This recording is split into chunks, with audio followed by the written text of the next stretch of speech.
I pretended to be my co-worker's emergency contact. Then everything went wrong. I started working at a small office about 8 months ago. One of my co-workers, Liam, was friendly but very private. He had moved to the city alone, barely talked about his family, and mostly kept to himself. One afternoon, our manager reminded everyone to update their emergency contacts. Liam laughed and admitted he didn't have anyone nearby. Everyone joked about it until he looked embarrassed. Without thinking, I said, "Just put my name. It's probably never going to matter anyway." He hesitated, but I insisted. The manager approved it, and we forgot about it. 3 months later, I got a call at 2:30 in the morning. Liam had been in a car accident. The hospital couldn't reach anyone else, so they called me. Half asleep, I rushed over. Thankfully, he only had a broken arm and a concussion, but he was confused and scared. I stayed until morning because there was literally no one else. When he woke up,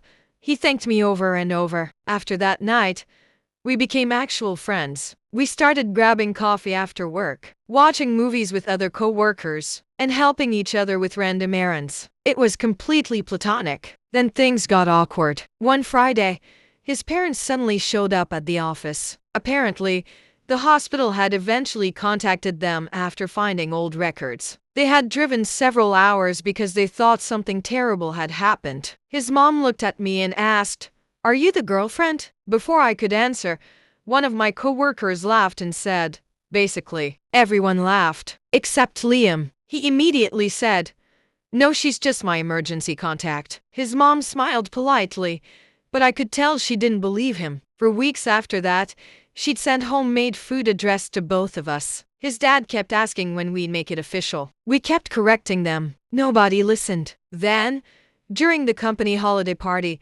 someone organized a trivia game. One question was, "Who knows Liam best?" Every single co-worker pointed at me, even Liam. I answered questions about his favorite food, movie, coffee order, and even the weird song he always played when stressed. His parents happened to be there. His mom quietly whispered, "Sweetheart, that's not how co-workers know each other." The entire table went silent. Liam turned bright red. Then he looked at me and said, "I think my mom might have a point." I laughed because I thought he was joking. He wasn't. Turns out he'd liked me for months but assumed I wasn't interested because I always called him my favorite co-worker. We've been dating for almost a year now. His mom still introduces me as the emergency contact who refused to leave. Honestly, she's not wrong.